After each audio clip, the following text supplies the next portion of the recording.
Mr. Woodruff, what is going on? People are dying. You're nothing more than a common drug dealer. TJ, this is Rayon. Freaking homo.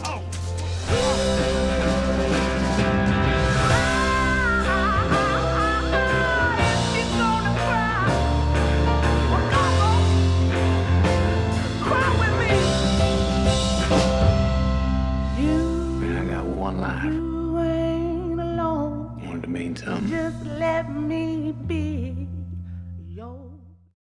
No, I think a lot of times, you can have an amazing story and a great script, and somehow it just doesn't find the right kind of path. And I think that even though, we wound up setting up the movie at Universal in 2001, with Mark Forster and Brad Pitt, and you would think, wow, okay, the movie's going to get made now, and it didn't. 8 years later, the rights reverted back to the writers, and they, gave them to me to sort of take on and try to get the movie made.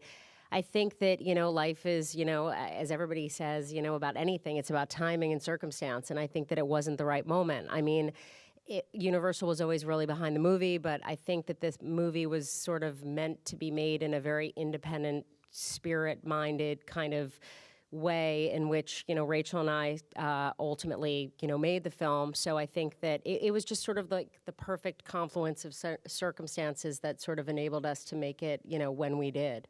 I think all of those things are true. We just certainly come to this as filmmakers and just inspired to tell this story. But I think what's also great about it is that, yes, there's a generation out there that doesn't sort of think of AIDS as one of the, if not, one of the biggest epidemics that this country has known. And they view it in a different way. And so if this movie sort of is a reminder of that, that's, I think, a bonus, and Robbie was super, was very sensitive to me because she knew, I had a personal connection to this material. My uncle died of AIDS in and around the time that actually Ron had died. And, so I think that it works on all of those levels as this incredibly inspirational David and Goliath great story, and also as, sort of an eye-opener for generations that might not see AIDS and HIV in the way that other generations view it. Well, I mean, from the beginning, Jean-Marc was like, when he read the script, he was like, oh, this is fantastic. We'll have 45 days to shoot the movie, and we'll have $15 million, and this is going to be great. We'll have Matthew, as he would put it. And then, a month later, it would be like, okay, well, you have 38 days. No, you have 35 days. No, you have 30 days. No, you have 27 days. And Rachel and I really wanted to protect, the shooting days. But we got to a certain point where we were at 25 days, and he called us up and he put his foot down and he said, I will not lose any more days. And so he said, you know what, take out the lighting package. I'm going to shoot the movie with all available ambient light and take out the gaffer, and we'll just kind of run and gun and shoot with, whatever lights are available to us. And we thought, this guy's crazy. I mean, what do you mean there's going to be no lights on the movie? But we trusted him.